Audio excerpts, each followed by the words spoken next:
என் லைஃப்பில் இந்த மாதிரி ஒரு பெயின்ஃபுல்லான ஒரு சுச்சுவேஷனை நான் ஃபேஸ் பண்ணதே கிடையாது. மனசு முழுக்க வலி வலி மட்டும்தான்.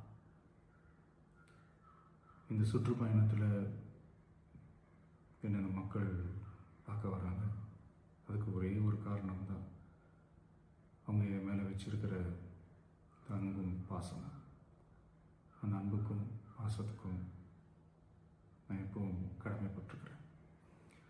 அதனால தான் இந்த சுற்றுப்பயணத்தில் மற்ற எல்லா விஷயங்களையும் தாண்டி மக்களுடைய சேஃப்டி, அதில் எந்த காம்ப்ரமைஸும் பண்ணிடக்கூடாதுன்றதுக்காக தான் அது என் மனசில் ரொம்ப ஆழமாக இருக்கும் அந்த எண்ணம்.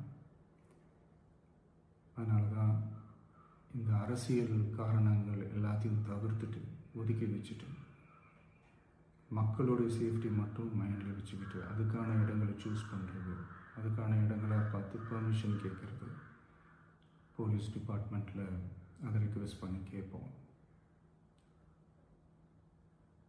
ஆனால் நடக்கக்கூடாதது நடந்துருச்சு. நானும் மனுஷன் தானே.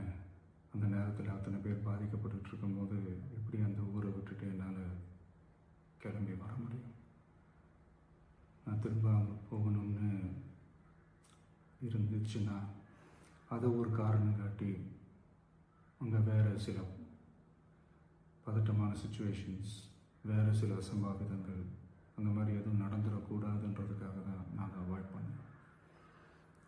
இந்த நேரத்தில் சொந்தங்களை இழந்து தவிக்கிற அத்தனை குடும்பங்களுக்கும் என்னுடைய ஆழ்ந்த இரங்கலை தெரிவிச்சுக்கிறேன். எனக்கு தெரியும், என்ன சொன்னாலும் இது ஈடேயாகாதுன்னு எனக்கு தெரியும். ஹாஸ்பிட்டலில் ட்ரீட் பண்ணிகிட்ருக்கிற எல்லாருமே சீக்கிரமாக க்யூர் ஆகி வரணுன்றதை இந்த நேரத்தில் நான் வேண்டிக்கிறேன். கூடிய சீக்கிரமே உங்கள் எல்லாரையும் நான் சந்திக்கிறேன். இந்த நேரத்தில் எங்களுடைய வலிகளை, எங்களுடைய நிலைமையை புரிஞ்சுக்கிட்டு எங்களுக்காக பேசின அரசியல் கட்சிகளை சார்ந்த நண்பர்கள், தலைவர்கள் அனைவருக்கும் என்னுடைய நன்றியை தெரிவிச்சுக்கிறேன். கிட்டத்தட்ட ஒரு 5 மாவட்டத்துக்கு பிரச்சாரத்துக்கு போனோம். இந்த மாதிரி எதுவுமே நடக்கல. ஆனால் கரூரில் மட்டும் ஏன் எப்படி நடக்குது, எப்படி நடக்குது? மக்களுக்கு எல்லா உண்மையும்